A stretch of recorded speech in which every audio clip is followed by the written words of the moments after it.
অতীতে কি ছিল কি না ছিল, কিন্তু এখন সত্য সামনে আসতে সাহস পায় না, সময় চাই।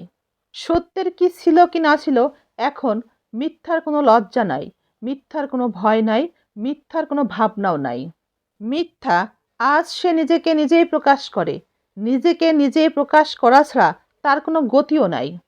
সত্য আজ ভীষণ শান্ত, দুর্বল, বিপদগ্রস্ত, কিন্তু মিথ্যা বেপরোয়া। নারীদের মধ্যে সর্বোত্তম কে জানেন?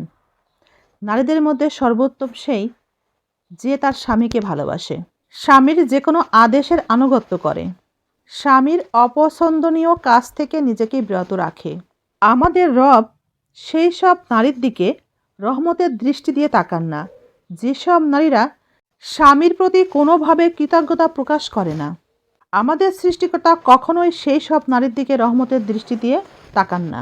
গুণীজনের কথা, যে ব্যক্তি শিক্ষাকে অবহেলা করে সে ব্যক্তি জীবনের শেষ দিন পর্যন্ত খুঁড়িয়ে খুঁড়িয়ে চলে। তাই শিক্ষা অর্জন করে শিক্ষাকে কাজে লাগানো উচিত। কারো উপর নির্ভরশীল হয়ে বেঁচে থাকার নাম কখনোই জীবন হতে পারে না।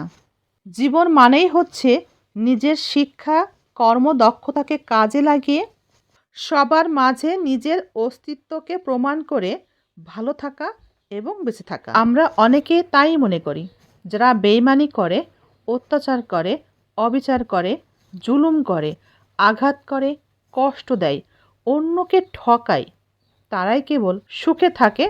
আমরা সেটাই দেখতে পাই। মনুষ্যত্বহীন, বিবেকহীন মানুষে আজ বড়ই সুখে আছে, কিন্তু যারা ভালো কাজ করে, পুণ্যের কাজ করে, তারা অনেক কষ্টে আছে। ব্যর্থ হয়েও, কষ্টে থেকেও হতাশ হওয়ার কিছু নেই। মনে রাখা উচিত, অধিক সুখে মানুষ অহংকারী হয়ে অন্ধকারে ডুবে যায়, আর যাদের জীবনে কষ্ট, দুঃখের অন্ধকার যত গভীর হয়, সুখের সূর্য তত দ্রুতই উদিত হয়।